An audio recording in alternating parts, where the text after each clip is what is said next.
Bendiciones, hermanos, sean todos bienvenidos a Pater Noster. Pues hoy quiero reaccionar a un video precioso, a una conferencia que dio el padre Francisco Javier Domínguez en Sevilla, en los que trata, pues, qué es lo que hay después de la muerte. Este sacerdote es experto en esta temática y he querido, pues, reaccionar y puntualizar, pues, algunas cosas que va a ir diciendo el sacerdote, y dentro de todo lo que hemos estado viendo en este último mes sobre el purgatorio y la existencia de la muerte, ¿verdad? Y qué es lo que debemos hacer para ayudar a las almas del purgatorio. Y he creído que es importante que viéramos ese video, esa reacción a este video.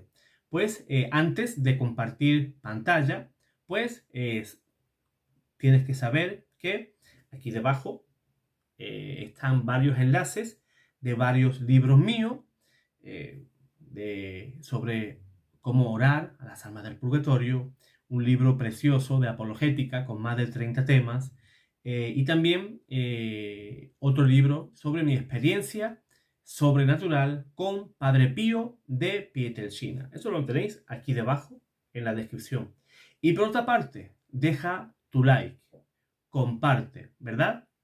Para que este video pues llegue a cuanto más personas, pues mejor, ¿verdad? Porque nuestra salvación está en juego. No porque compartas mi video te vas a salvar, ¿verdad? Pero sí vas a ayudar a otras personas que tengan conocimiento y tengan conciencia de lo que nos depara después de la muerte y qué es lo que podemos hacer para salvarnos y también cómo poder ayudar a las benditas almas del purgatorio. Así que vamos a compartir pantalla y vamos a hacer esa reacción a esa conferencia preciosa del padre, del sacerdote, el padre Francisco Javier Domínguez. Dios te guarde, Dios te bendiga y compartimos pantalla. Pues bien, hermanos, ya estamos compartiendo pantalla. Vemos en la imagen al padre Francisco Javier Domínguez, como hemos dicho, ¿verdad? Como hemos presentado al comienzo. Él da este tipo de charlas por todo el territorio español y he creído conveniente, pues, el poder reaccionar y comentar, pues, todo lo que él va a ir enseñando sobre este tema, ¿verdad? ¿Qué hay después de la muerte? Por otra parte, quisiera, hermanos, que tengáis en vuestras oraciones a este sacerdote estupendo. Es un sacerdote amigo, yo lo tengo como un gran amigo, es un grandísimo sacerdote y una grandísima persona, como pocos sacerdotes podemos encontrar en la iglesia, pues en la actualidad. Un sacerdote que predica la verdad, sacerdote, ¿verdad? El padre Javier, al cual, si me está viendo, pues le envío un fortísimo abrazo y que sepa que cuenta con mis oraciones. Pues bien, una vez dicho esto, vamos a ir comentando lo que el sacerdote nos va a ir enseñando sobre las cuestiones que existen y las dudas que tenemos todos, pues, ¿qué hay después de la muerte? ¿Verdad? Esa es la pregunta que desde que el ser humano está sobre la tierra, pues se hace siempre. Y nosotros, aún estando en el siglo XXI, pues nos seguimos preguntando lo mismo, ¿qué hay después de la muerte? Damos paso al padre Javier. Podemos decir que es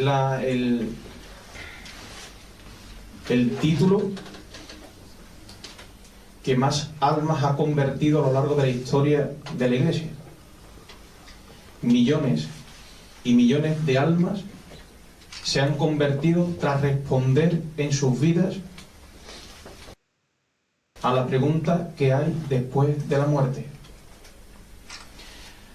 Porque esa pregunta nos va a dar el norte y la guía de la existencia humana, del sentido de la misma vida aquí en la Tierra, de todos los santos que hay. Os llamaría mucho la atención cómo el responder a esta pregunta les cambió el rumbo de sus vidas, pero a cientos y cientos de santos. Una muy cercana a nosotros, Santa Teresa de Jesús, por ejemplo. Ella, cuando conoce lo que es el purgatorio, lo que hay, el juicio particular, dice: yo me voy a un convento.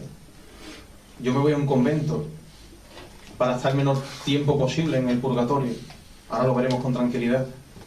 San Juan de Dios, todos los instruidos por San Juan de Ávila de la misma manera. San Juan de Dios salió corriendo como un loco, que lo metieron en el loquero y todo. Cuando escucha la predicación de San Juan de Ávila sobre los novísimos,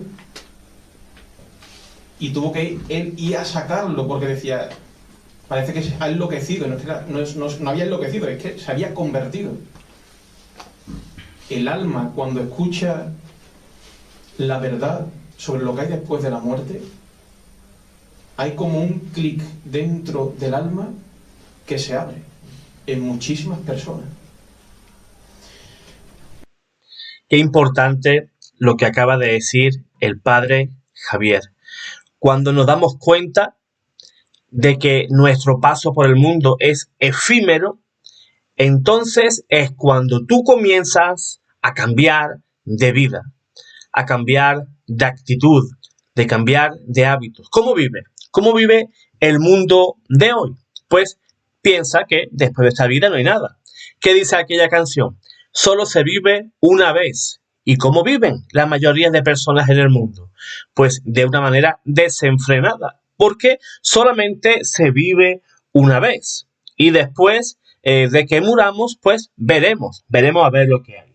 Pero yo voy a disfrutar a tutiplén esta vida, y la voy a disfrutar con total desenfreno, ¿verdad? Eso es lo que te enseña el mundo. Disfruta, no pienses en el mañana, si eso es bueno, si eso es divertido, ¿por qué va a ser malo? Dios no tiene por qué negarte el que disfrute, ¿verdad? Esa es la mentalidad del mundo. Pero como San Juan de Ávila, ¿verdad? Cuando te das cuenta de que se vive una sola vez, por supuesto, en este mundo, y después de este mundo, sabrás que tienes que retribuir lo que has hecho, lo bueno o lo malo. Cuando sabes que solamente tienes esta vida, no hay más, solamente esta vida para irte con Cristo o condenarte eternamente. Vas a perder esa única oportunidad. Esto no es como un videojuego, fíjense. ¿Qué pasa cuando jugamos a un videojuego? Jugamos un nivel, morimos y se repite hasta que sorteas ese obstáculo y pasas de nivel. Esto no es un videojuego en el cual se repiten muchísimas vidas, sino que tenemos una sola vida y tenemos que perseverar en ella, porque se nos va todo se te va en esta vida. Lo malo es apetecible, por supuesto que sí, el demonio te lo presenta como algo apetecible. Luego, cuando pecas, ¿qué te hace el demonio? Te avergüenza y te señala. Eso es lo que nos ocurre a todos. Cuando nos demos cuenta de que esta vida es efímera, entonces comenzarás a cambiar y a convertirte, a ser mejor persona, a rezar más, ¿verdad? A obrar bien, a amar al Señor, a amar a la iglesia. Solo tenemos esta vida. Esta pregunta, en la Edad Media, a partir del siglo VII, se le comienza a llamar como la pregunta magna. La pregunta magna porque daros cuenta que es primero una pregunta interesantísima.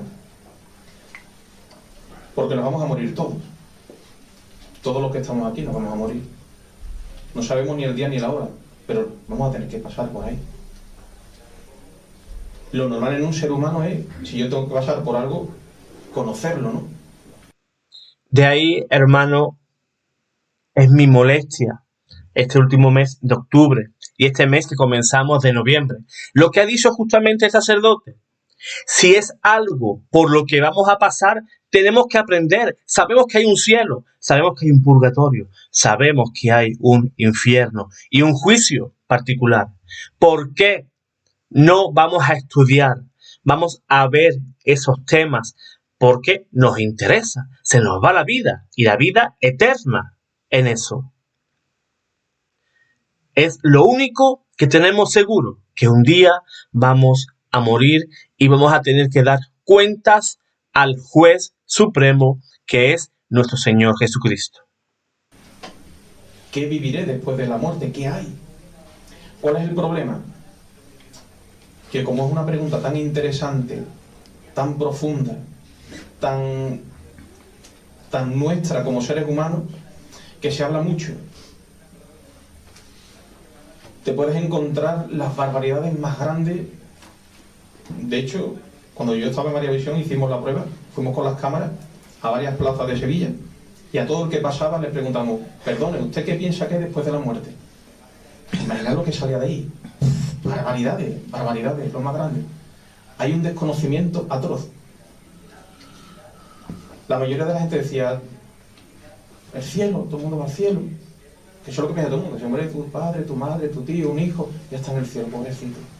Pues es mentira, vais a ver la verdad. Por eso, a mí me gusta decir en esta conferencia que yo no voy a hacer una disertación filosófica ni teológica de lo que dice uno, de lo que dice otro, no. A nosotros no nos interesa el pensamiento humano en este aspecto. A nosotros nos interesa la verdad de lo que hay después de la muerte. Sobre lo que hay después de la muerte hay mucho escrito, mucha gente ha dicho, yo creo que después de la muerte, yo pienso que después de la muerte, pero eso a mí no me interesa, yo quiero ver qué hay detrás de ese muro. Y el único que ha traspasado ese muro es Jesucristo, el Hijo de Dios. Jesucristo muere un Viernes Santo en la cruz, resucita el tercer día y vuelve para decirnos lo que hay después de la muerte. Lo dijo durante su vida pública y lo recoge el Evangelio, pero tras la resurrección Él descarga toda la fuerza de la verdad de Cristo en la Iglesia. Y la Iglesia la coge como un depósito de oro que ha cambiado la vida de millones de personas. Es curioso cómo los cristianos, a lo largo de toda la historia, nos ha gustado recopilar, dejar por escrito todo lo más importante para nuestras vidas como cristianos. A mí me gusta mucho coger los catecismos, los compendios que han surgido a lo largo de la historia de la Iglesia, porque te das cuenta de qué es lo que primaba en el corazón de los cristianos en esos momentos. Por ejemplo, si tú coges la Didache, que es los discípulos siguientes a los apóstoles, te das cuenta cómo lo que había en el corazón de los cristianos era cómo estructurar la liturgia, cómo se hace una santa misa, una Eucaristía, cómo hay que hacer un bautismo, las reglas, ¿no? Si te vas a Trento, cómo es el pozo de la dogmática. Te vas al Concilio Vaticano II y vemos que es un concilio mucho más pastoral, lo que va interesando en cada momento, ¿no? Pues yo decía, y sobre lo que hay después de la muerte, qué catecismo, qué compendio, qué después de leer cientos y cientos de libros, hasta que doy con uno del siglo VII y español, un libro español. Es aquí en Toledo donde se hace el primer compendio, la primera síntesis sobre lo que hay después de la muerte. Y llegó a ser uno de los libros más leídos durante toda la Edad Media. El libro se llama, en latín, Prognosticon Futuri Seculi, de Julián de Toledo. Este hombre de la Escuela de San Isidoro de Sevilla hace una síntesis al estilo de los catecismos que nosotros conocemos hoy, de pregunta-respuesta, como el catecismo de San Pío X, como el catecismo de Trento, el catecismo actual, pregunta-respuesta, pregunta-respuesta. Fijaros, desde el siglo VII, estamos hablando de muchísimos siglos.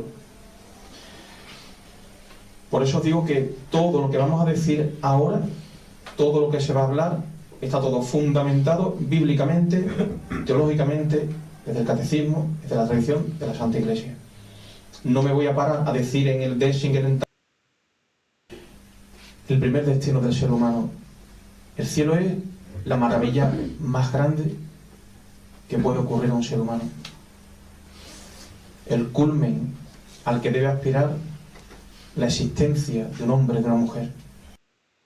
Así es, hermanos. El principio para alcanzar la santidad, pues es desear ser santo.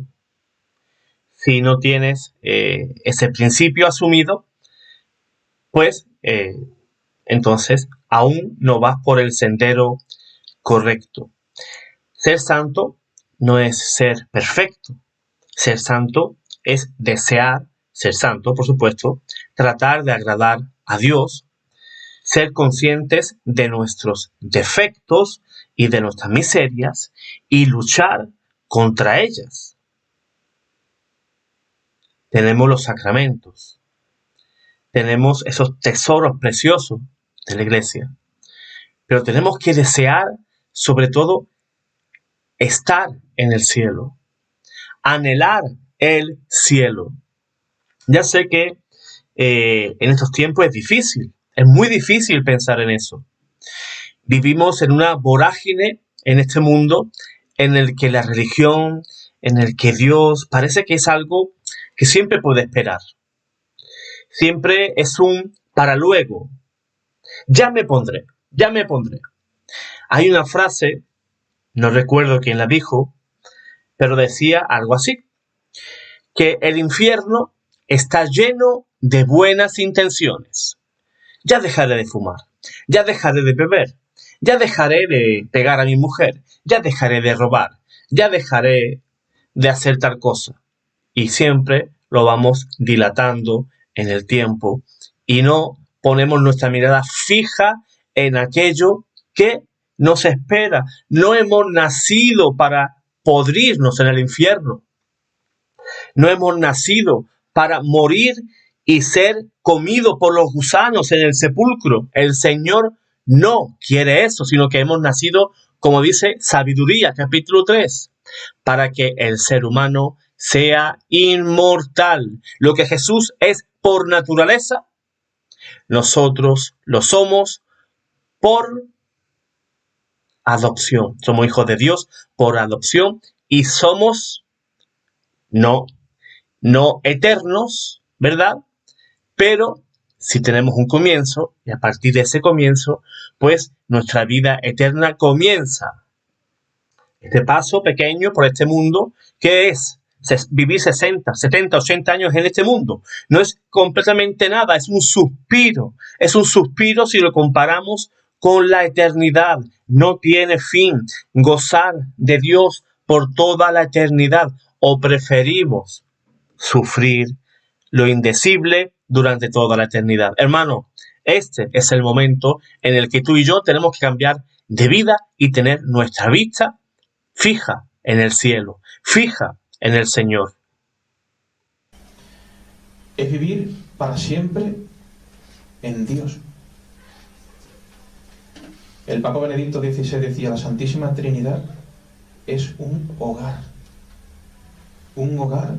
donde Dios ha previsto que el ser humano pueda habitar dentro de él.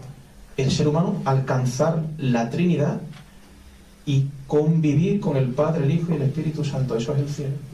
La felicidad plena. El sentir que ya lo tienes todo. Es un rebosamiento que no termina. Yo lo explicaba el otro día en una homilía. Imaginad un vaso en el que tú echas agua, pero no se termina se va haciendo más grande y tienes que, contra más agua echa, más grande se hace. En el cielo no te cansas. Aquí nos cansamos de todo, hasta de lo bueno. En el cielo no te cansas. Estar para siempre con la Santísima Virgen María, en la gloria. Eso es el cielo. Pero ojo. A ver, hermanos, ¿quién te mejora esa oferta? ¿El mundo? ¿El demonio? ¿Tu propia carne? ¿Quién te supera esa oferta? Estar con María Santísima, con los santos, con tus familiares, tus seres queridos, con la Santísima Trinidad, con los coros angelicales. ¿Quién te ofrece lo mismo? ¿Quién te ofrece eso? Solamente te lo ofrece Cristo, pero tienes que desearlo con todo tu corazón y luchar el buen combate. Nos dice Jesucristo, para poder entrar en el cielo, el alma tiene que estar limpia, pura, santificada, como la de un bebé recién bautizado. Fijaros que todo el mundo piensa lo que he dicho antes, yo me muero, voy al cielo. ¿Qué va? Para entrar en el cielo, el alma tiene que estar santificada. Tan santificada que si tú pones a Jesucristo y a un cristiano en el cielo, dices tú, ¿quién es quién? Es que es otro Cristo, es que no se diferencia cuál es Jesucristo y cuál es de cómo está el alma completamente configurada con Jesucristo. Por eso es muy difícil ir al cielo. Santa Teresa de Jesús, que tuvo una gracia especial para poder ver a las almas en el juicio particular, justo tras la muerte, ella lo escribe en el libro de la vida, dice, de todas las almas que vi a lo largo de mi vida, dice, solamente creo que son 3 las que ve que van directamente al cielo. Dice, todas las demás van a la misericordia del purgatorio. Importante ese dato, a la misericordia del purgatorio. Fíjense que esta santa, que tuvo la gracia de ver los juicios particulares, y en toda su vida solamente 3 personas vio que entraban directos al cielo. Fíjense qué difícil es configurarnos a nuestro Señor, ser santos. Como yo, vuestro Señor, soy santo. ¿Dijo eso el Señor o no lo dijo? Sed santo como yo soy santo. Es como ha dicho el sacerdote, ¿verdad? Tenemos que configurarnos, tenemos que confundirnos, ¿verdad? Que vean al Señor y te vean a ti. La pureza, no me hablo en dignidad, porque más digno que Dios no hay nada. Me refiero en santidad, en pureza, y no haya diferencia. Cualquier mancha que tenga ese alma, esa mancha no te permite entrar en el cielo. Ay de aquellos que dicen que ya son salvos. Sí, yo soy salvo por la fe en Cristo, aleluya, gloria a Dios. Mentira del diablo. Luego te pillas por sorpresa la muerte y vamos a ver. Por eso, hermano, conversión es lo que nos pide también la Virgen María, conversión. No nos creamos ni salvos ni los más santos que nadie, sino que tenemos que vernos, por supuesto, como somos, ¿no? Con nuestros defectos y luchar contra esos defectos.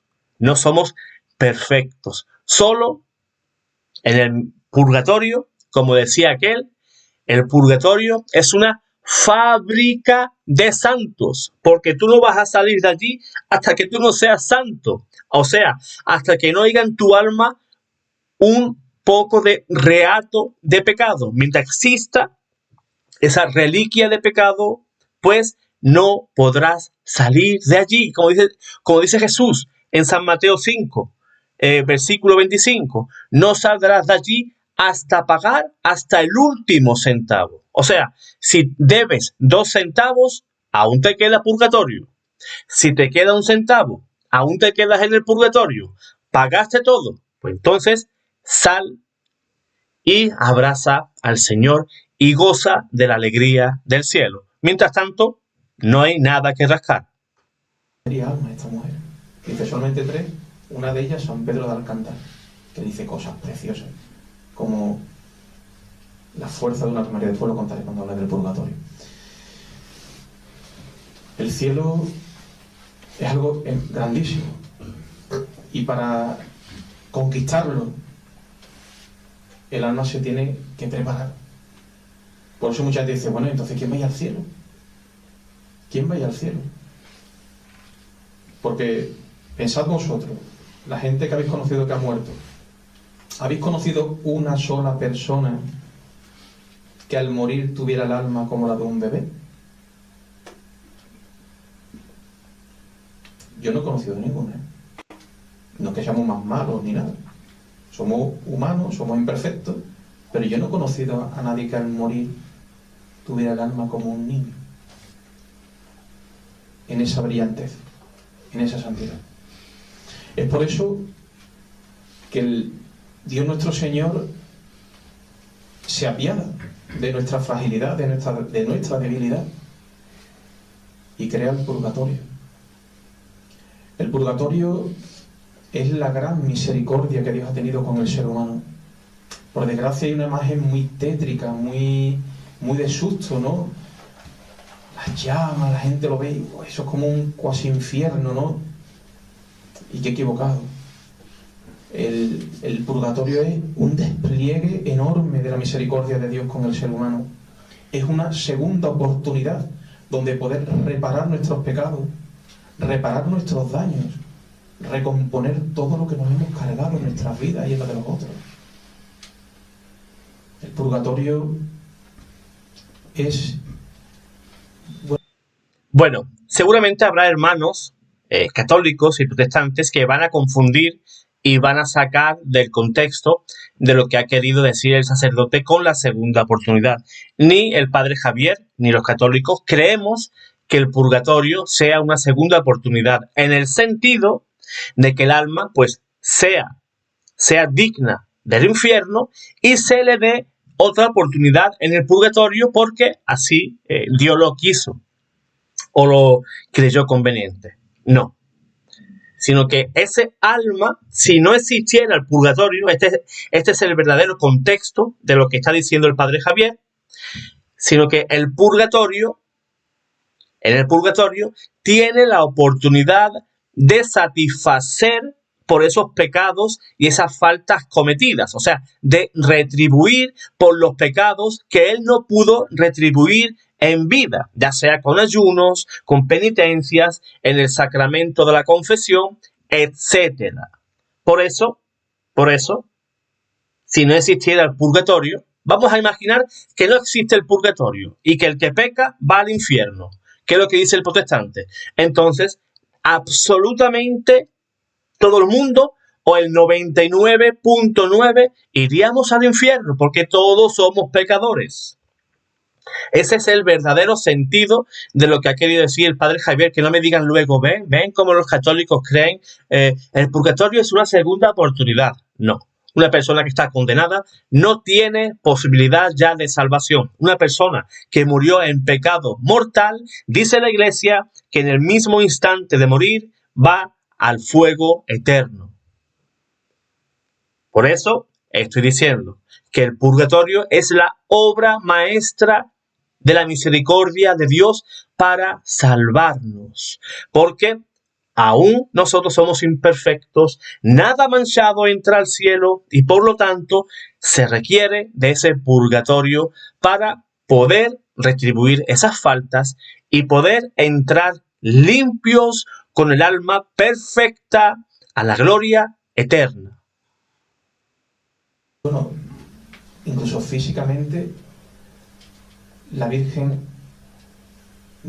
ha hecho ver a muchos santos como una ascensión, como una escalera.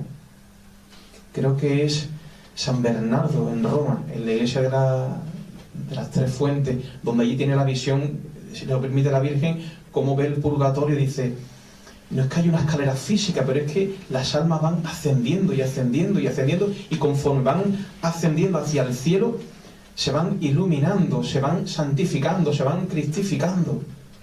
El purgatorio tiene como tres escalafones, ¿no? Está el purgatorio profundo, el purgatorio intermedio y la antesala del cielo, que es como ellos la llaman. El purgatorio profundo están las almas que se han salvado por la misericordia de Dios, por una rendijita que tendría ese corazón abierto, Dios nuestro Señor. Dios, aunque vea el porito más pequeño donde Él puede entrar, por ahí entra, y nos salva. De hecho, Santa Teresita del Niño Jesús lo cuenta, dice, cómo ella está orando, ¿no?, por un ladrón que van a guillotinar y demás, y cómo ese hombre antes de morir besa la cruz del sacerdote y con ese acto se salva. Se salvó. Pudo ir al purgatorio. El purgatorio es verdad que es un lugar, un estado de purificación, de sufrimiento, pero al mismo tiempo es un lugar de felicidad impresionante. Decimos que son benditas almas del purgatorio las que están allí. De hecho, la felicidad más grande que hay después de la del cielo es la del purgatorio. Un alma del purgatorio es más feliz que la felicidad de todos nosotros juntos. Ellos tienen como un agridulce donde saben que se han salvado, que ya van para el cielo, que se están preparando. Ellas quieren estar allí. Ellas quieren esa purgación, ellas quieren esa purificación. Tienen una felicidad, pero al mismo tiempo dicen, quiero llegar al cielo.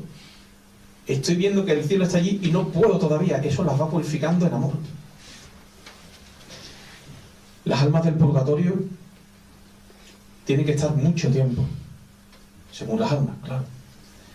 Hay almas que están 3 días, almas que están 40 años y almas que están 200 años o más. En Fátima, cuando, muchos lo conoceréis, cuando la Virgen se aparece, en una de las apariciones, no sé si es la primera, cuando Lucía le pregunta a la Virgen que se habían muerto 2 amigas, que cómo estaban. Una de ellas le dice que ya está en el cielo, y la otra, que creo que se llama Amelia, le dice, Amelia estará en el purgatorio hasta el final de los tiempos. Y tenía 19 años, esta chica. Pero es que los años en el purgatorio, daros cuenta que traspasar el umbral de la muerte es romper con el tiempo, no hay tiempo. Me gustaría, hermanos, pues hacerles una pregunta. Si quieren me la contestan, me la responden o no. ¿Qué preferirían? ¿Estar hasta el final de los tiempos en el purgatorio? ¿O vivir, no sé, 300 años y con buena salud? Dejo ahí la pregunta. La respuesta que daría yo. Yo preferiría estar hasta el final de los tiempos en el purgatorio. ¿Por qué? Porque ya en el purgatorio tengo la certeza que voy al cielo. ¿Cuándo? Al final de los tiempos. Y además, estando en el purgatorio, ya, como no puedo cambiar mi estado, pues tampoco puedo ofender a Dios. No puedo ganar méritos para mí, pero tampoco puedo ofender ya a Dios.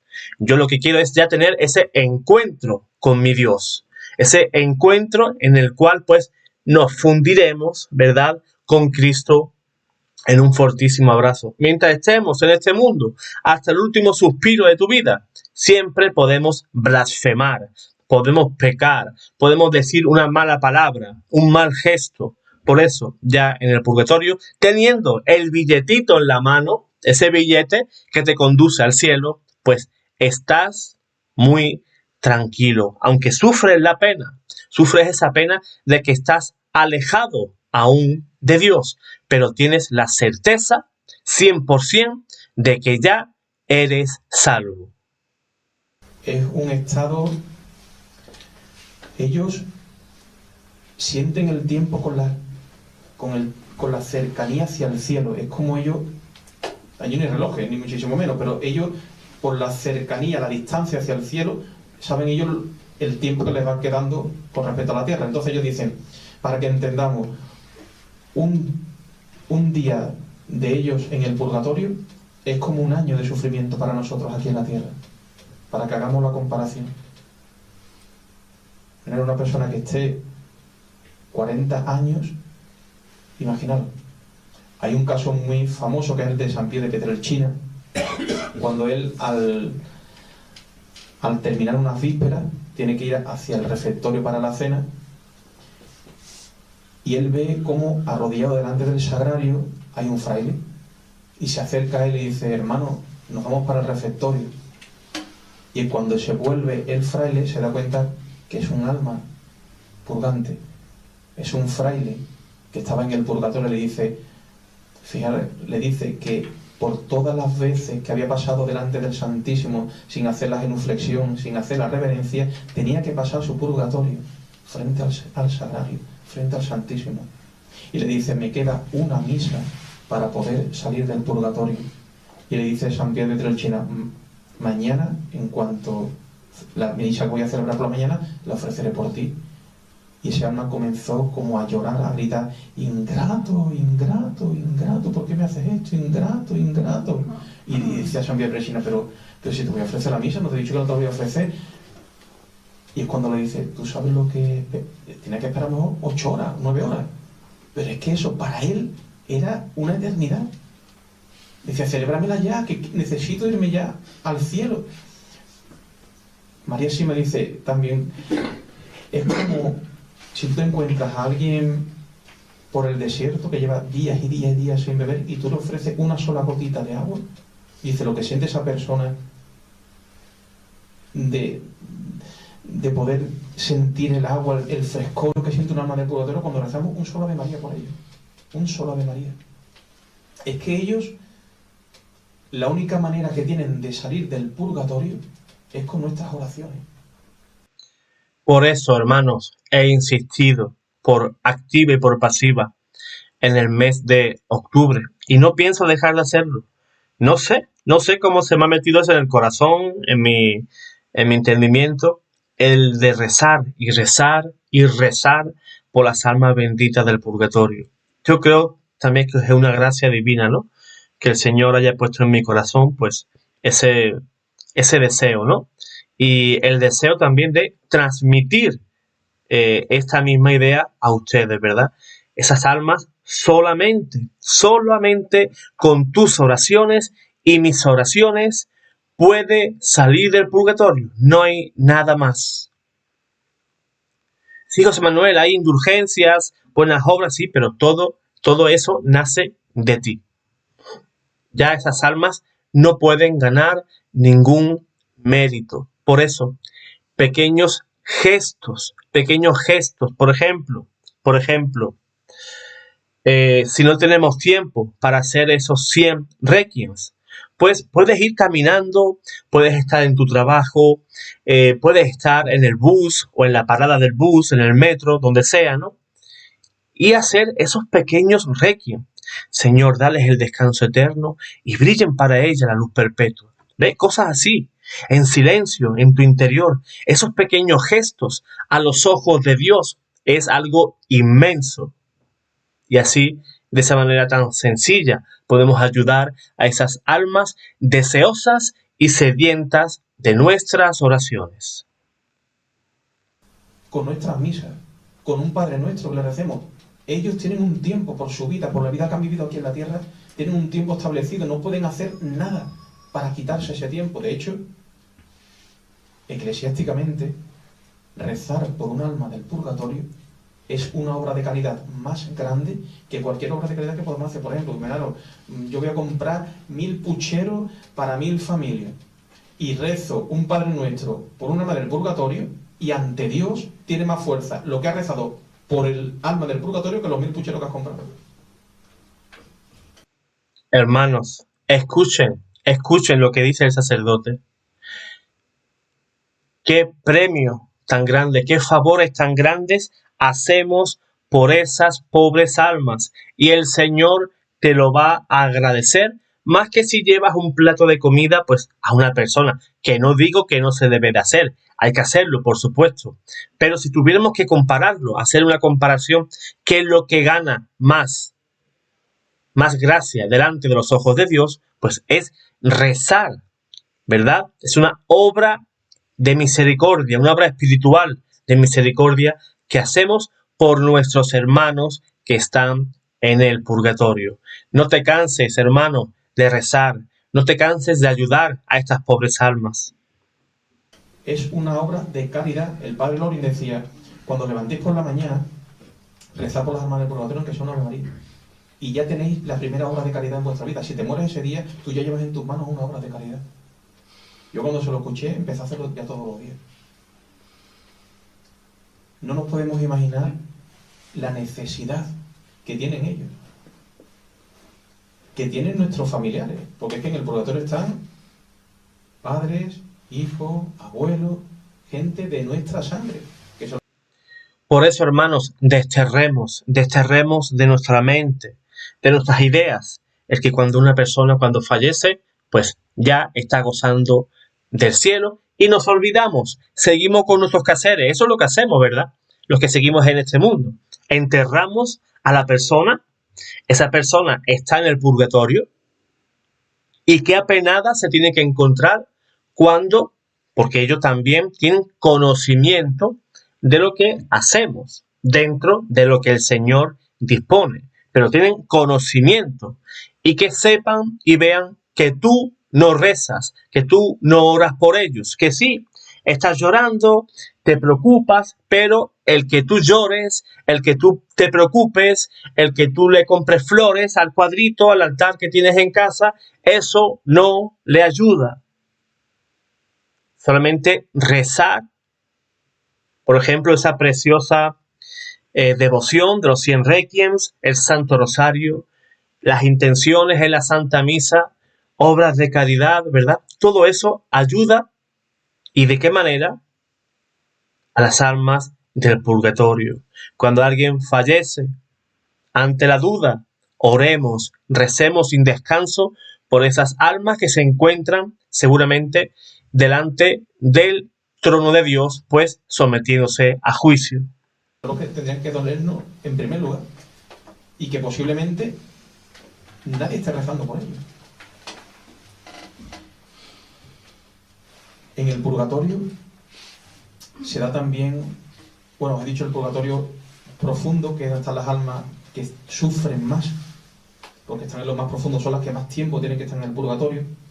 En la medida que van ascendiendo, ellos incluso pueden ver ya la presencia de la Virgen Santísima, sobre todo en la antesala del cielo.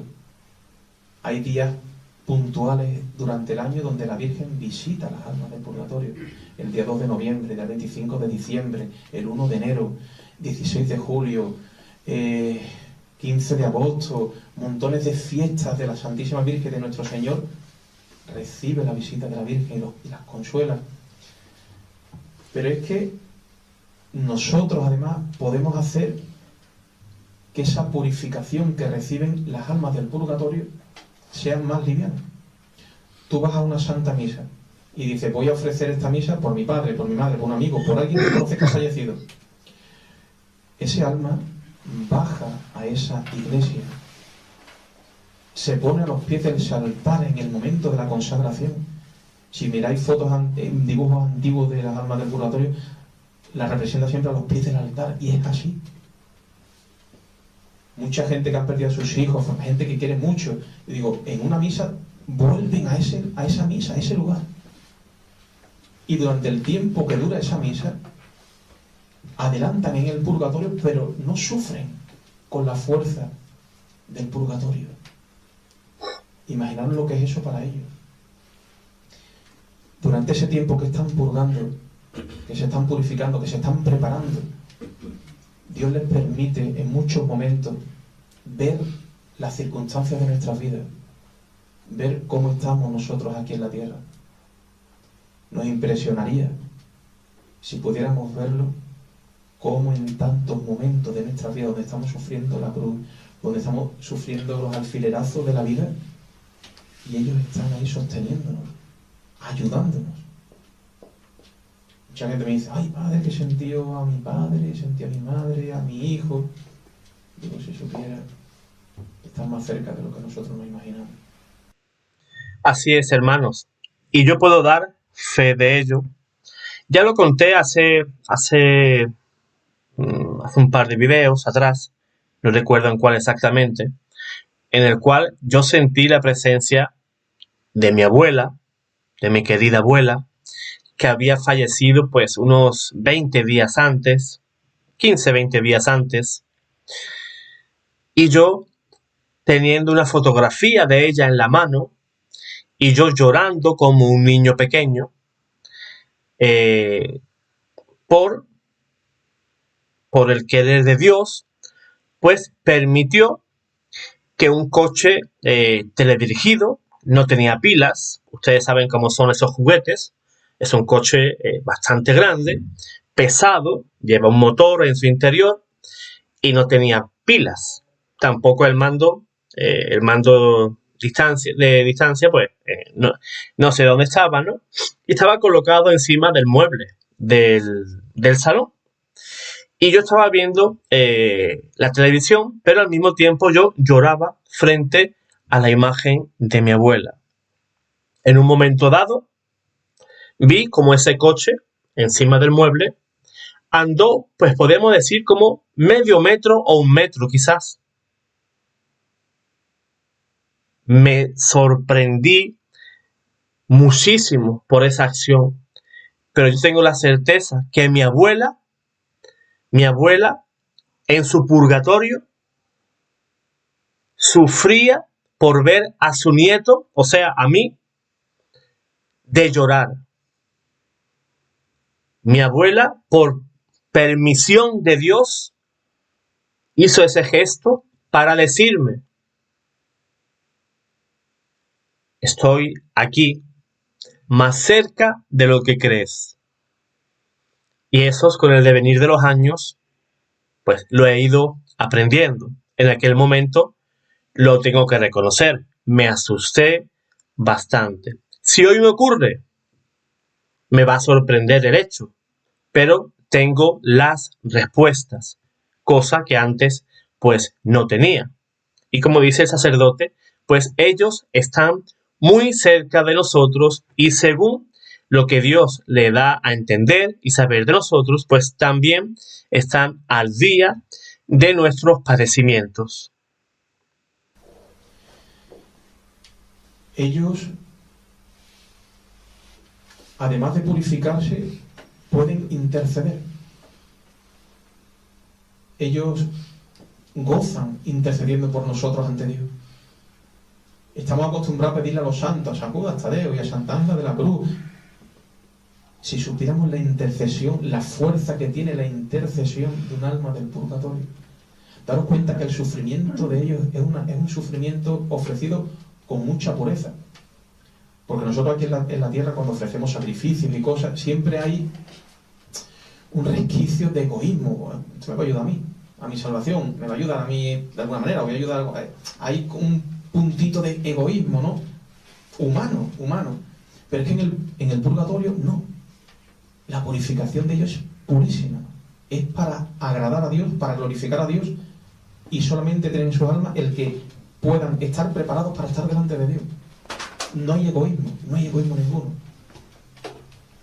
Por eso, pedirle mucho a las almas del purgatorio. Ponerle vuestras intenciones a sus pies y rezar por ellos. Cuando hay un sacramento en la vida de una familia, una boda, un bautizo, una confirmación, las almas del purgatorio asisten para interceder por esa persona. Y muchas veces se nos escapa esta parte de la realidad. Estamos tan acostumbrados a lo visible, a lo tangible, a lo material, que se nos escapa lo más grande de nuestras vidas, que no se ve. Las almas del purgatorio, si pudiéramos escucharlas, a un padre vuestro, a un hijo, si pudiéramos escuchar sus voces, ¿sabéis lo que nos dirían? Dos cosas. En primer lugar, estad preparados. Estad preparados porque no sabéis ni el día ni la hora. Estad preparados porque os jugáis vuestra eternidad. Y tenemos que estar preparados. Nuestra confesión frecuente.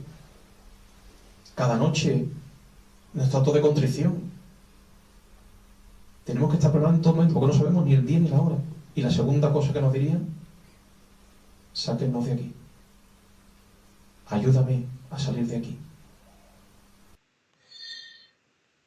Si recordáis, hermanos, el pasaje de San Lucas de Lázaro y el rico Epulón, si recuerdan ese versículo en el que dice el rico, por favor, padre Abraham, déjame avisar a mis familiares, a mis hermanos, para que ellos no vengan aquí.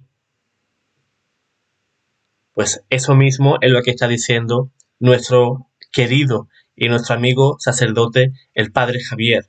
Si un alma familiar nuestra, amigo nuestro, si pudiera decirte algo, si tuviera 10 segundos para que pudieras oír tú su voz, te diría que te esforzaras, que solamente vives una vez para que no vengas a este lugar a penar, que es el purgatorio, un lugar que existen penas, pero al mismo tiempo la alegría, ¿verdad?, de que pronto tu gozo pues será eterno. Pero ese sería pues una de las cosas que te diría el alma. Prepárate porque esta vida te va a conducir por caminos que te van a alejar del cielo. Porque solamente nosotros podemos sacarlo del purgatorio antes del tiempo que les pertenece. El purgatorio es un regalo de Dios tan inmenso que el demonio ha intentado desterrarlo del corazón de los cristianos. Como decía antes Gonzalo, hay pavor, miedo en los mismos sacerdotes en hablar de esto. Yo por eso os pido también que recéis mucho por los sacerdotes, porque en los entierros, que ahora mismo es la única oportunidad que tenemos los sacerdotes de tener una iglesia llena con gente que no viene nunca a la iglesia, es una oportunidad única. Doy fe de lo que dice el padre Javier. Hace ya justamente para un año, que falleció mi tío Pepe, y el sacerdote, pues, que ofició la misa, perdió, hermanos, una oportunidad, como dice el padre, única, para predicar sobre el purgatorio, para predicar por la vida eterna, para rezar por los difuntos. Yo me fui de la iglesia muy triste. En primer lugar, por el fallecimiento de mi tío, que era una persona extraordinaria. Y no es porque lo diga porque siempre ocurre esto, ¿verdad? Que cada vez que fallece alguien, pues era muy bueno. No, es que mi tío era realmente una excelentísima persona. Salí triste, por supuesto, porque había fallecido mi tío, pero doblemente triste porque el sacerdote que ofició la misa, pues jamás citó el purgatorio, la vida eterna, el rezar por los difuntos, nada. Comenzó a hablar de cuando él era joven, que le gustaba mucho la carpintería. Aún recuerdo sus palabras. Una homilía totalmente vacía. Ni una palabra de consuelo a mis primas, primos, a mis tías. Nada de nada.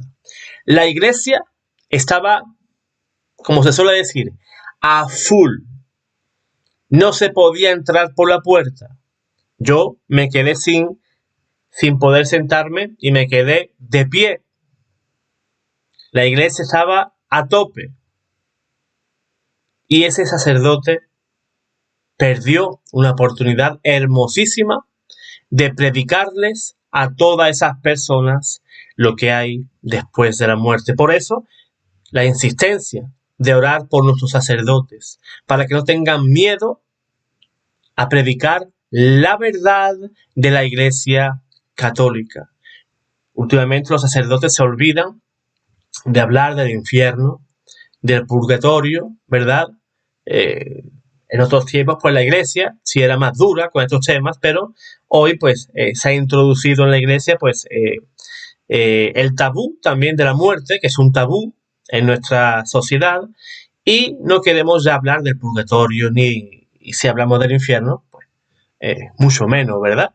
Todos vamos al cielo, todos somos buenos y al morir todos nos vamos al cielo, así, en fila india nos vamos todos de la mano hacia el cielo. Eso no es correcto y hay que tirar un poquito de la oreja a esos sacerdotes que por miedo al que dirán, ¿verdad?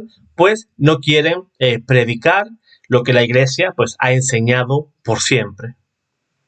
Y hay miedo a decir, esa persona que está en ese ataúd, tenemos que rezar por ella porque posiblemente está en el purgatorio, y explicarle lo que hay después de la muerte. ¿Y qué es lo que se escucha? Ya está en el cielo, qué bueno era, qué buena era, qué buena madre, qué buen padre. Si eso no nos interesa. Era imperfecto como todos los seres humanos. Y luego un sacerdote empezaba a hablar del marido, de un hombre en el féretro, padre de familia, que sus hijas eran 3 hijas. Y más lloraba la mujer y las hijas. Porque qué trabajador, porque qué buena persona. Por las palizas que le pegaba la madre le decía a la chica. Le decía, madre, el cura la que está hablando. Por eso hay que rezar mucho por los sacerdotes para que vayamos a lo esencial, a la verdad del Evangelio. La tercera puerta, la tercera senda, es el infierno. El infierno existe, hermano. El infierno existe. El infierno es horroroso. Es lo peor que puede ocurrirle a un ser humano. Es pasar toda la eternidad sin Dios, sin poder volver a Él, sin poder acceder a Él eternamente. Es no solamente el estar lejos de Dios, que es lo más horroroso, ¿no? Es el conocimiento de que estás allí por ti, por tu culpa. El Padre le decía, los testimonios que hay de almas del infierno que se han escuchado, fue por mi culpa, fue por mi culpa, fue por mi culpa. Porque Dios no manda nada al infierno. Al infierno va el que quiere. Al infierno va el que quiere, como he dicho antes, y al cielo igualmente va al que quiere. Cuando tienes el convencimiento de que quieres cambiar de vida, que quieres estar junto a Dios durante toda la eternidad. Dios no te manda al infierno, como suelo decir siempre, ¿no? A modo así de broma, ¿no? Que al infierno no va nadie a empujones. El Señor no va a mandar a los ángeles que te empujen y te lleven a la fuerza al infierno, sino que es tu propia decisión el irte al infierno. ¿Qué dice San Pablo en su segunda carta a Timoteo? Dios quiere que todos los hombres se salven y lleguen al conocimiento de la verdad completa. Tenemos el favor de Dios. Dios quiere que tú te salves, que toda la humanidad se salve. ¿Y por qué nos empeñamos en condenarnos? ¿Por qué nos empeñamos? ¿Por qué el ser humano es de esa manera? ¿Por qué siempre elegimos el mal? Siempre elegimos alejarnos de Dios. No sabemos el día ni la hora. Si supiéramos que vamos a morir mañana, ¿qué haríamos? ¿Qué haríamos? Iríamos corriendo a la iglesia, a comulgar, a participar en la Santa Misa, al sacramento de la reconciliación, a orar, a ayunar. ¿Por qué no hacemos eso todos los días? Si no sabemos cuándo. No sabemos cuándo nos va a tocar la pelona. No lo sabemos. Por eso digo, no sabes el día ni la hora. No sabes cuándo el dueño de la viña va a venir. ¿No sabes cuándo el señor de la casa va a venir? Pues entonces mantente en guardia. No es poca cosa lo que vamos a perder. Podemos perder la salvación eterna y estar alejados de Dios por toda la eternidad. Un cura le haya tratado mal, porque haya tenido una mala experiencia en la iglesia. Lo que cierra el corazón del ser humano a Dios es la soberbia.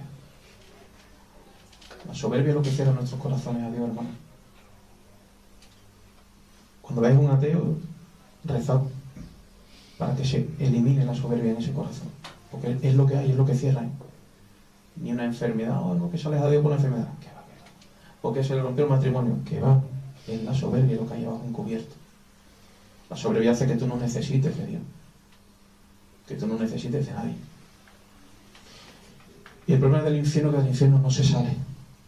El purgatorio es para ir al cielo, pero del infierno no se sale. Ya hemos visto todo el esquema de lo que nos vamos a encontrar después de la muerte. Por eso, la siguiente cuestión es ¿qué tengo que hacer cuando me llegue el momento de la muerte?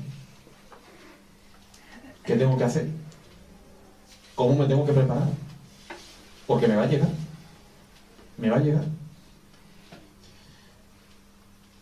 Por eso voy a intentar perfilaros unos cuantos puntos para que no se nos escape.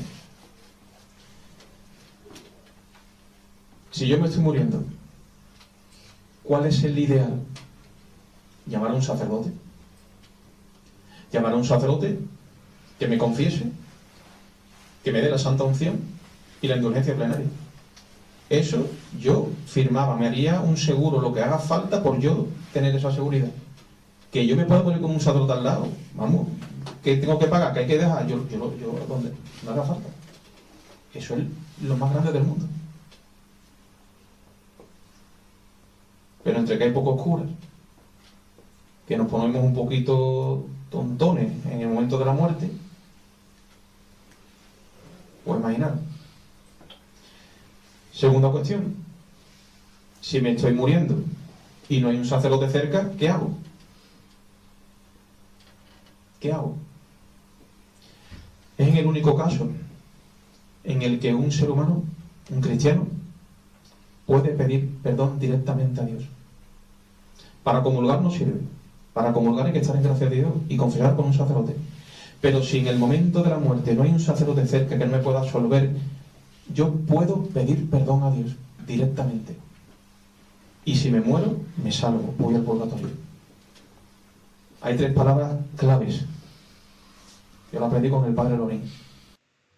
Quiero, hermanos, que estén atentos a esa clave que va a dar el padre Javier.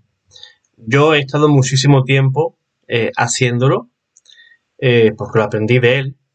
Esas 3 palabras por el cual tú te puedes salvar solicitando la misericordia divina y el perdón de los pecados a Dios de manera directa. Quiero que lo oigáis y me gustaría que os lo grabéis en vuestro corazón, porque nunca se sabe, ¿verdad, hermanos? Así que, por favor, escuchen atentamente.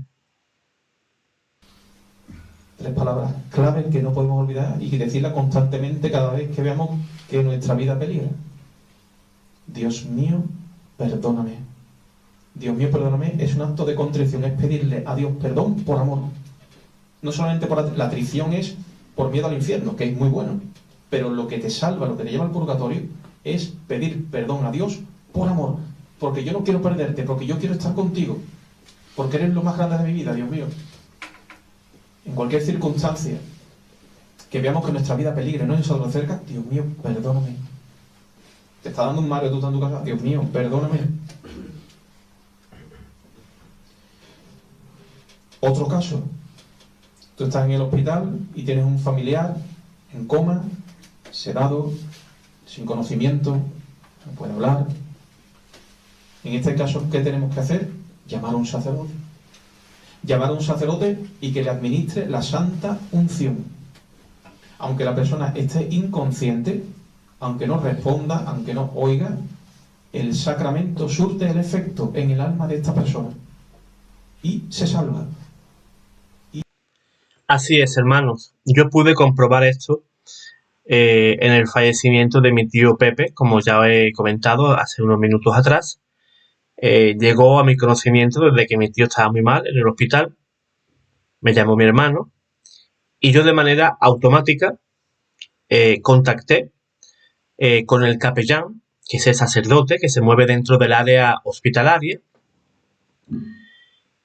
Y el capellán siempre está en contacto con el hospital. Ese sacerdote lleva un busca en el cual pues es localizado a cualquier hora del día. Da lo mismo, que sea por la mañana, mediodía o por la madrugada. Y yo hablé con ese sacerdote y le dije que mi tío estaba muy mal, que estaba en el hospital y le esperaba pues la muerte. Este sacerdote pues me pidió el nombre de mi tío, en qué habitación estaba, y este sacerdote pues fue y le administró el sacramento de unción de enfermos. Y como ha dicho el sacerdote, aunque el enfermo esté inconsciente, no puede hablar, ¿verdad? El sacramento surge efecto. ¿Por qué? Porque el que actúa es Cristo. No depende ni del ministro que lo realice, ni tampoco de la persona que lo recibe. O sea, dicho en otros términos, opera ex opere operato. O sea, el sacramento funciona porque el que actúa es Cristo, ¿verdad? Es como en una ocasión un apologista bastante famoso pues me llegó a retar y me dijo, un sacerdote administra un sacramento. Si ese sacerdote es pecador, ¿el sacramento es válido? Él era de la idea de que no. Y por eso él me quería poner a prueba a mí. Y entonces yo le expliqué esto, que el sacramento actúa ex opere operato, ¿verdad? O sea, el sacramento tiene validez porque es Cristo mismo el que actúa en él. Aunque el sacerdote el día anterior se hubiera emborrachado, hubiera insultado a toda la iglesia y ese sacerdote estuviera en pecado mortal, ese sacramento era totalmente válido. Al igual, por ejemplo, que si un juez va a las cortes y emite una sentencia, su autoridad como juez pues le permite pues liberar o encarcelar al reo. Da igual que el día anterior se fuera de fiesta, que pegara a su mujer, que se emborrachara, ¿verdad? Porque no es la persona del juez, sino es el propio juez con la autoridad del Estado el que ejecuta esa acción. Pues de igual manera el sacramento pues funciona porque ese sacerdote actúa con la autoridad dada por nuestro Señor Jesús. Y se salva. Imaginaros, ahora mismo en Andalucía, en todos los hospitales hay capellanes 24 horas al día. Así. Esto la gente no lo sabe porque no lo publicitan. Tú puedes llamar a un sacerdote a las 3 de la mañana, a las 6 de la mañana, a las 3 de la tarde, a las 2, a la hora que sea. Eso es tremendamente importante. Aquí durante la pandemia hubo una fuerte polémica porque querían eliminar la figura del capellán, una figura importantísima. Fíjense, en plena pandemia cuando las personas morían en gran número. Y fíjense cómo actúa el demonio, queriendo que esas personas mueran solas, porque no se permitían que los familiares pues pasaran por miedo al contagio. Pero tampoco se les permitía Tampoco se les permitía recibir esa asistencia espiritual en sus últimos momentos, que un sacerdote fuera y le diera el sacramento de unción de enfermos. Me consta, y no digo quién, muchos sacerdotes ante ciertos obstáculos que ponía el hospital por órdenes del gobierno, muchos sí administraban ese sacramento a espaldas de lo que pretendían los hospitales. Y por eso, bravo, chapó por esos sacerdotes que están configurados pues a la voluntad de Dios, ¿verdad? Que quieren que todos los hombres se salven. Sacerdotes celosos de las almas, es lo que necesitamos en la iglesia. Y esto la gente no lo sabe. Y podemos salvar muchas almas. ¿Qué ocurre si tú estás en un hospital, está muriendo alguien cercano a ti, llamas al capellán, pero la familia no quiere? La familia te dice que no, que el sacerdote no pasa. En ese momento tienes que coger tú las armas. Primero ponerte a rezar como un loco. Coronilla de la Misericordia, rosario, acto de contrición por el perdón de él, de esa persona que está a punto de morir. Saber coger las triquiñuelas. Si puede, no le preguntes ni a la familia. ¿Se vais a almorzar ahora? Vale, venga, yo me quedo con él. Y lo llamas. Eso, hermanos, me ocurrió a mí con mi tío Pepe. Perdónenme que le comente esta experiencia, pero es una experiencia un poquito larga de contar, pero igual me ocurrió. Yo sabía que el capellán iba a asistir a mi tío, pero el capellán me dijo, tengo que solicitar permisos a su mujer y a sus hijas. Y yo le decía al sacerdote, porque yo tenía miedo de que mi tía dijera que no. Yo tenía miedo de que mis primas pues se opusieran. Y yo le dije, padre, y se molestó por lo que dije. Digo, es un alma lo que está en juego. Y se molestó por lo que dije. Me dijo, claro que sí, si yo soy sacerdote. Como diciendo, yo me preocupo por las almas. Pero mi idea era que no debería de existir ese obstáculo, ese protocolo por parte de la familia para que un sacerdote pueda actuar, porque es un alma la que está en juego. Entonces, ¿yo qué hice? Llamé a una de mis primas y le tuve que hacer una catequesis, pues, en cuestión de minutos. Mira, prima, tu padre está de esta manera, ¿verdad? Pues mira, yo he hablado con el capellán del hospital, se va a acercar a la habitación de vuestro padre. Si ustedes queréis, me tenéis que dar el visto bueno o no, para que administre a vuestro padre pues el sacramento de la unción de enfermo, que consiste en esto y en aquello. Una catequesis súper rápida la que le hice. ¿Por qué? Porque los minutos, las horas, pues jugaban en nuestra contra. Yo que pensaba, pobre de mí, yo que pensaba que me iba a encontrar un no por respuesta, un muro, ¿verdad? Aunque mi tía, mis primos son católicos, pero no practican la fe, andan alejados de la iglesia, ¿vale? Cuando hay un bautismo, una boda, un funeral, como en este caso, pues se acude a la iglesia, ¿verdad? Pero ellos desconocían este extremo, ¿no? Lo del tema del capellán. Y mi prima, pues, lo acogió de una manera muy buena. Tanto mi otro primo también lo acogió y mi tía, ¿verdad? Incluso cuando fui, pues, al velatorio, pues mi tía, pues, me lo agradeció. Y fíjense, se me quedó grabada una frase que me dijo mi tía, que me dijo, José, esto era lo que esperaba tu tío. Esto se refiere, pues, a la asistencia del sacerdote, ¿verdad? En esos últimos momentos.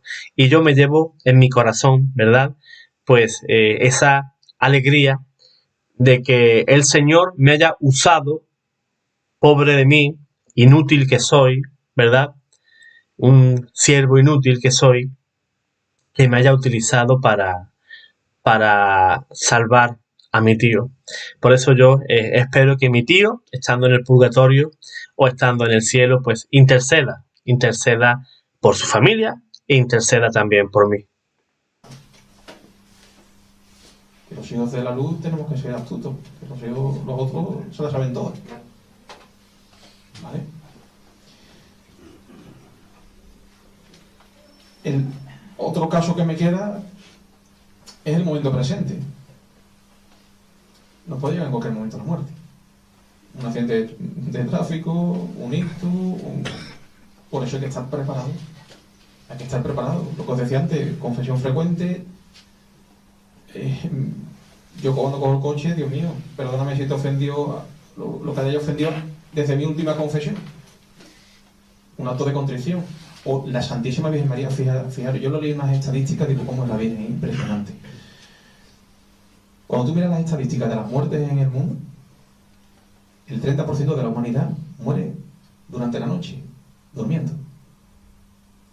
Y precisamente la Virgen María, en una de las apariciones, dice específicamente: os pido a los cristianos que cada noche antes de dormir recéis 3 Ave María. Esta tradición se ha vivido en la Iglesia desde siempre, los 3 Ave María antes de dormir.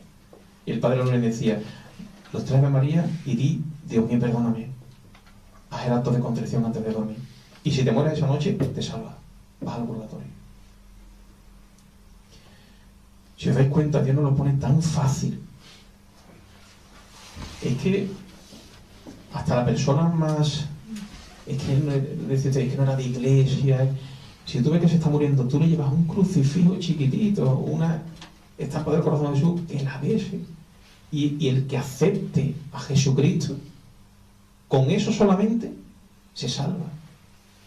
Después ya tendrá su purgatorio. Se tendrá que preparar, santificar, cristificar para poder llegar al cielo. Pero es importante que entre en el purgatorio. Yo firmaba para tener el purgatorio. Es impresionante, ¿no? Lo que os digo, ¿cuántas facilidades nos da Dios para salvarnos? ¿Cuántas facilidades nos da el Señor para salvarnos? ¿Y cuántas dificultades y cuántos peros ponemos nosotros? Pero Señor, no tengo tiempo, Señor, de ir a la iglesia. Señor, no tengo tiempo de rezar. Señor, no tengo tiempo para ir a confesarme. Señor, esto, Señor, lo otro. Siempre tenemos algo mejor que hacer que luchar por nuestra salvación. Como dije antes, solo tenemos una vida. Y esa vida, día que pasa, esa vida se va gastando y se va gastando. Y el día que menos lo esperes, estarás delante del trono de Dios. Y ya no tendrás oportunidad de decir: Señor, no tengo tiempo para que me juzgues. Ya será demasiado tarde. Entonces el Señor te dirá: pues hiciste mal esto, hiciste mal lo otro. A ver, tu hojita de buenas obras, no hay ninguna. ¿Qué tengo que hacer contigo? ¿Y qué le dirás? ¿Qué le dirás? ¿Qué le dirás? Pregúntate eso. ¿Cuántas facilidades? Por eso el demonio es tan astuto. Por eso él se acerca a tu vida y a la mía. Y además sabe mucho, porque él no llega de repente ahí, que lo vemos ahí con los cuernos. No, que va. Él va apagando. Él no, es como la luz esta que tú puedes regularla. Él nos va regulando, nos va bajando la luz de Dios en nuestras vidas, nos va apartando para que tú y yo nos acostumbremos a vivir sin Dios. A no pensar que me voy a morir. ¿Qué ocurre a una persona que está a oscuras? Si tú le enciendes la luz, ¿qué ocurre? te revela. Esto es lo que ocurre cuando una persona se acostumbra durante toda su vida a no pensar en Dios, a no tener a Dios, a no pensar en lo que hay después de la muerte. Cuando te llega el momento, el fogonazo del amor de Dios te revela. Por eso hay que rezar mucho, ¿eh? Porque hoy, ¿cuántas personas morirán hoy en Sevilla? Los hospitales, las casas. ¿Estará alguien rezando por esos moribundos? Nuestras principales oraciones deben ser, en primer lugar, por la conversión de los pobres pecadores. En segundo lugar, por los moribundos. Y en tercer lugar, por la gloria de Cristo aquí en la tierra, para que venga el reino de Cristo. Es que nos estamos jugando la vida eterna, la nuestra y la de muchas personas. La nuestra de muchas personas que no saben de esto, no tienen ni idea. Es por eso que todo lo que hagamos porque una persona se salve y sepa lo que le espera es poco. De verdad, las oportunidades que tengáis para poder explicarlo, hacerlo. Pues esa es la tarea que me estoy dando, hermanos. Que sepáis, que entendáis todo lo que existe al otro lado. El cielo, el infierno, el juicio particular, ¿verdad? Todo eso lo llevamos viendo ya para casi un mes. Porque es necesario. Y como ha dicho el Padre, y aún sabiendo todo lo que nos espera, es poco. Es poco. Y al mismo tiempo, hermanos, que ustedes aprendéis, yo de igual manera aprendo. Porque yo también me tengo que poner a estudiar, me tengo que poner a ver los temas y también, por supuesto, pues a exponerlo de la manera más sencilla que yo pueda. Porque habrá personas que tengan diferente nivel que otros. No digo que sean más inteligentes o menos, pero que sí tienen diferente nivel. Y hay personas que necesitan de que les expliquen las cositas pues de una manera más sencilla, no tanto un nivel alto teológico que al final, si no se entera nadie, pues no valió absolutamente para nada. Por eso nos damos a la tarea de mostraros lo que hay después de la muerte. Porque esto es desconocimiento en la mayoría de los ámbitos de la sociedad, en la mayoría de los ámbitos. Ya el grueso os lo he transmitido. Ahora ya si queréis hacer preguntas, dudas que tengáis y que yo pueda responder a medida de mis posibilidades. Bien, ya lo que son dudas de los asistentes a esta charla. Yo este video al completo, esta conferencia completa, os la voy a dejar en la descripción del video para las personas que quieran seguir viendo y ver estas últimas preguntas, estas últimas cuestiones que va a responder el sacerdote, ¿verdad? El padre Javier. Por eso lo dejaré aquí abajo en la descripción. Pues bien, si te gustó, hermano, ese video, pues como siempre te digo, dale me gusta, compártelo en tus redes sociales, con tus familiares. ¿Por qué? Porque en esto se nos va la vida, y no cualquier vida, la vida eterna. Dios te guarde, Dios te bendiga.